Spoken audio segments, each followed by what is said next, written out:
wanted the truth of what happened to their 18-year-old son, Nolan Wells, and they had concerns whether they were going to get a fair and impartial investigation. And from that day to this one, it has been the same objective: to have truth, transparency, and find out what happened to Nolan. Our son is a college athlete. Our son is in great shape. We don't believe that he just drowned and nobody knows nothing. Nobody saw nothing. I mean, there are about 300, 400 people on the island. And so that's what they were saying. We want to know what happened. We want truth. We want transparency. We don't want his death to be swept under the rug. The body of 18-year-old black teenager Nolan Xavier Wells has been found, while the white friends who were with him have already hired lawyers. Wells joined a boat trip to Horn Island, Mississippi on July 4th. The island is about 10 miles off the Gulf Coast and can only be reached by private boat. 2 days later, a park ranger found Wells in the water near the island's northwest end. Notably, his phone was not with him. Authorities still have not said how many people were on the boat or who reported him missing. Meanwhile, videos circulating online suggest there may have been an argument between Wells and the people he was with before he was left on the island. One of the people on the trip is reportedly the child of a local judge, and those involved quickly hired lawyers after. There are also reports that Wells had planned to meet a girl, but his friends later left on another boat without him. Why did Wells' phone come back, but he... Independent forensic pathologist has 7 outstanding questions following his autopsy on 18-year-old Nolan Wells. He wrote, based on his findings, the cause of the Mississippi teen's death is undetermined pending an investigation. Now, the report noted several limitations, including a lack of access to Wells's body in the immediate aftermath of his death, and a lack of access to some parts of Wells's body, which remain with officials in Mississippi, especially his throat, as they're also working through an official medical examiner's report. Now, they did highlight red discoloration, which you could see right here behind Nolan's head, though even that was inconclusive because there were no signs of lacerations or skull fractures, but enough to request further investigation. Now, a major clue in all of this could be what the toxicology report shows. The state's medical examiner's office told us today, calling for the public's patience and to avoid assumptions, as this is an analysis that could take weeks, especially considering all the moving parts and agencies. New information is what Wells's family is asking for, as the pressure online and certainly in the community is ramping up on authorities in Mississippi to say something. This is only another part of the puzzle. And even though it tells us significant information, we still have more questions than we have answers at this time. Nolan Wells' story is a very heartbreaking story because it's something that it seems like we're seeing on repeat. What happened with Nolan Wells is that he went on a trip with some of his friends, and some of his friends, they were of a different race, of the YT race. And they were supposed to go somewhere, have a good time, and apparently all of these children were supposed to turn back safe. But that was not what happened in this case. So it turns out that Nolan ends up being missing for the first part. So they're looking for Nolan, trying to figure out where he is, what happened. When they question the friends, everybody pretty much has the same story. Like, we all went back and we were expecting Nolan to come back fine, but that wasn't the case. So then Nolan's body turns up and they actually find out that he is deceased.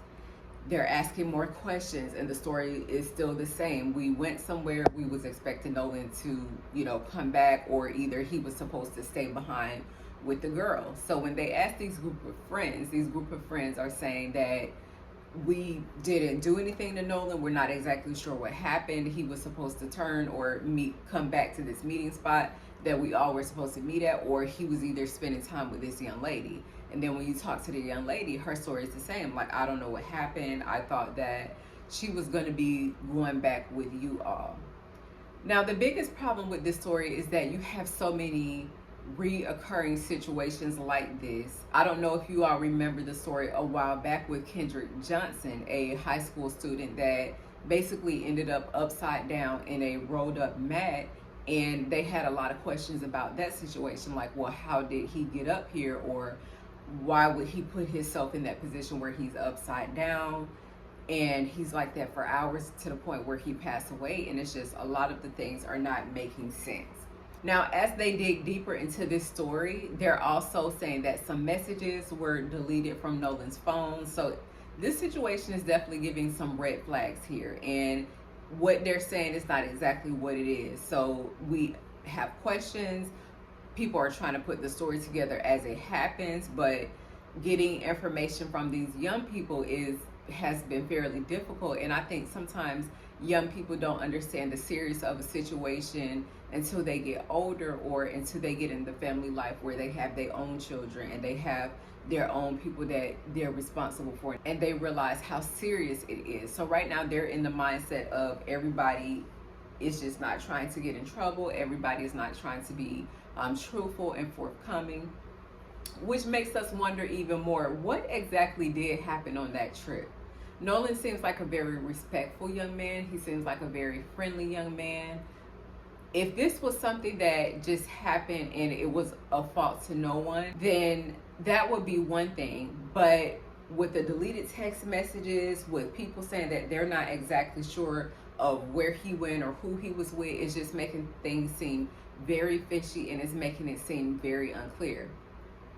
It's too many of these situations happening where we have our children that are coming up missing. We have our children that are coming up being the victims when they go out with different ethnic groups. And it should not be a thing of you can only hang with your group, right?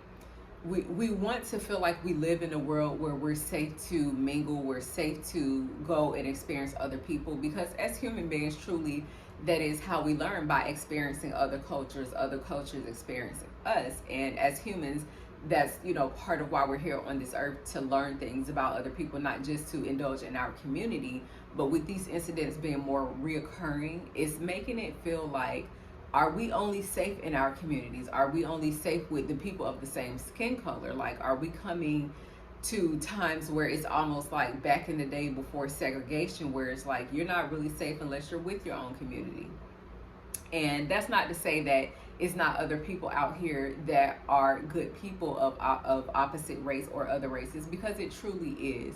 But I think when kids are that young, it also puts something else into play, because like I said, they're not taking life as serious, because they don't have the perspective of what it is like to be a parent. They don't have that feeling of what it is like to care for a child, what it's like to lose a child. So it can just be easy to say, well, you know what?